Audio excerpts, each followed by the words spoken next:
Yeah, hi everyone. So the fat orange line going from Marree north to Birdsville is Michael and my track, and from Birdsville we then split. Michael is the yellow line. He went and caught up with his girlfriend Viv. She came up for a ride, and they spent a few days there, then down to the Gold Coast. The skinny orange line is me leaving there and catching up with Neil in Enaminka. The blue line is Neil. He headed south to Adelaide, got a tyre, overnighter in the Flinders, and then caught up with me in Enaminka. Cheers. So, what day are you thinking you'll be home, or are you going to catch up with? I won't get home until Monday. Oh, yeah. So, I'm catching up with Viv. So two if I have no, I'll see her at Carnarvon in 2 days if I have no trouble. 3 days if I'm sensible. all right, mate. So after a pretty relaxing day in Birdsville, I was all rehydrated and fed and ready to hit the road. So from Birdsville, basically you're going out around Haddon's Corner if you don't want to retrace your steps back into South Australia. And it was a road that I hadn't done before, so I thought it was worth going out and exploring. So you basically head east until you get around the corner, and then head south on Arabarri and Planet Arabarri roads, which we'll get to. I guess somehow I didn't plug my microphone into my helmet outlet correctly, because I've got no audio for the vast majority of this part of the trip. But it's one of the few Outback stretches that I've done on my own. Navigation wasn't an issue. I mean, you could have drawn a little mud map and found your way to Inaminka. I knew roughly where I was going. So I was just enjoying bopping along and watching the scenery change. You know, you get the odd green patch, a couple of little hills, but basically you're on the Birdsville Development Road for a big long stretch, and nothing much happens. You know, the last year, you know, we've really noticed since the big droughts and stuff that there's a lot less actual animals and livestock. Yeah, there's little bits and pieces to look at, like this snake sculpture, which is part of the Dreamtime project that they've got out there. So then it's just a case of finding the right intersection, and like most places out here, there's multiple ways to get there, but this was the sort of most direct route. I had to take about an extra 10 litres of fuel on the bike to get there. It was over 500 k's, so I thought I'd run my bike through to see how far it went on the tank. So you're fairly well loaded. I didn't have my full load of water. You know, it's not like I was going to stop and camp anywhere out there. But as you then are heading south, you know, the landscape changes a little bit. It's definitely big sky country. You can see around you in every direction. There's not even a hill in sight, and changes to this more clay-based road. So, you know, if you have a mind to, you can get moving along on this stuff. And I wasn't doing an economy run, but I did want to see how far the bike could go. So also interesting to see how far it'll go, you know, once it's on reserve and the light starts flashing and it starts, instead of counting down, it you know, basically gets to zero. So yeah, this is heading south. I left fairly early in the morning, just had breakfast at the same place that that it starts with there with Michael, at the Birdsville Roadhouse. Really nice coffee shop and cafe there on the side. So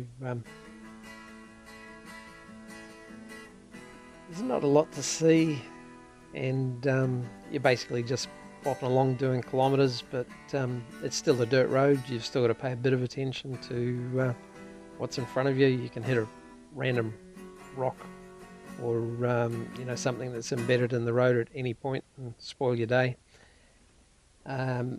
Unlike my most recent trip, I did have my tyre levers and spare tubes with me and a compressor.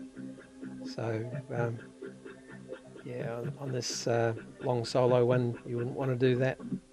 Like, I think this whole 500k plus trip, I didn't pass anyone on this section. On the once I turned off the Birdsville development road, didn't pass a single person or have anyone come the other way for about, I don't know, 2.5, 3 hours. So yeah, like I say, there's multiple ways to get there, and it's just a case of making sure you're on the right road that's going the right direction, and there's signposts everywhere. So yeah, nothing's a straight line. Everything's got a bit of an angle to it. You're not heading directly south, but there's little creek beds and stuff that pop up along the way here and there. A few signs and bits and bobs telling you you're heading in the right direction. On this kind of road, 2 years earlier, I'd seen camels, so I was keeping a bit of an eye out to see if I could see any camels in the distance. But like I say, there just wasn't a lot of anything around on this particular trip. So it's one of those roads that you can look at and go, this would not be fun in the wet. And you can see tracks off to the side where people had gone. And there were areas where the road basically is all fill that's been brought in. I can see that I'm talking to the camera. I'm pointing at my GPS and no doubt saying something about I'm on the right road. But like I say, I just push my microphone in the final click. So some of the stuff's sped up and some of it's at normal pace. But just to give you an idea of what it's like travelling solo out there. I did have the Garmin InReach, and I'd sent a message to Neil, and he told me he expected to be in Aminka around 2 o'clock, and he rolled in around 3, I guess. But that was fine, because by then I was at Inaminka sitting in the nice air-conditioned pub rehydrating. So I think there's a little clip coming up of putting the fuel in. But other than that, there's not a heck of a lot out here to look at. You could go fast, properly fast if you wanted to, but you've still got the issue of anything could come out, from behind a bush that you've disturbed with your noise or whatever. When you're traveling on your own, it's, not necessarily smart to go too fast. So you can see I'm looking around quite a bit, just trying to take it in and enjoy it. And sometimes it's nice just to enjoy the sheer nothingness of being out in the outback.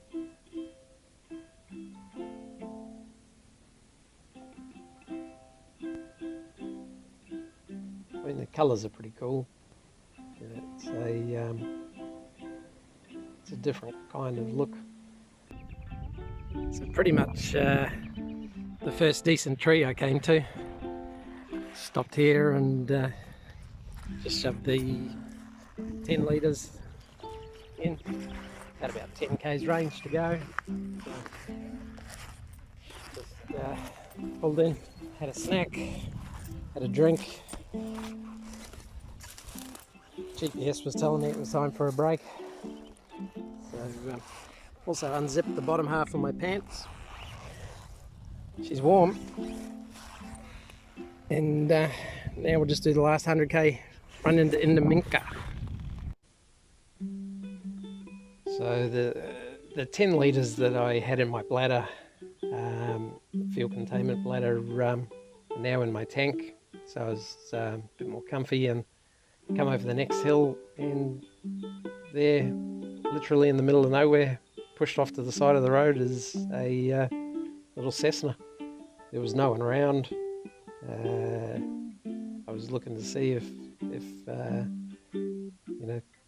was any reason for it, but it looked like it had just landed on the road, and they'd pushed it off to the side. So I let the cop know at the other end that it was there, and he said he knew. But yeah, I don't know whether they had a mechanical issue or they ran out of fuel, or someone just landed there and met someone, or what was going on. It was just one of those odd things that you see in the Outback in the middle of a long ride. So you can see here the road surface has completely changed from 5 minutes ago, and then it will change back red again. At the other end you pop onto a little bit of tar seal and go up over a bit of a rise. I don't know whether the truck's got stuck on it or not. It's a bit of a clayey kind of track, and yeah, basically from there you get down to the bottom. We had to do the whole permit systems again for both of the permits that we had, because by this stage our entry to Queensland one had run out by a day, and our entry to South Australia one had run out by about a week. So we had to apply online again and get both of those permits. I mean, the police were doing a pretty thankless job, just standing there making sure everyone had their paperwork correct, and they were sitting there at the end of this section of roadwork, which basically is going to make from the South Australia-Queensland border into the Inner Minka turn off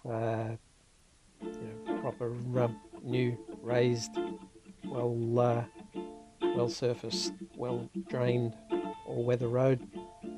So I guess they must have had trouble with it before. This is the only place that I actually passed any other vehicles. Not one since the Birdsville development road until I got onto this road. So it was a pretty long stretch. You could be, if you didn't have in-reach communicators or anything like that, you could be out there on your own for quite a while. There's basically only one turn. Get down here and turn right into Minka. It's only a few k's up, just at the end of this video. It's on the right. So I'll end this one because it's pretty boring without any audio or anything plugged in. But basically here Neil and I caught up, and then the last video of this Flinders trip will be Neil and myself riding home, and we did that in 2 days from Inaminka.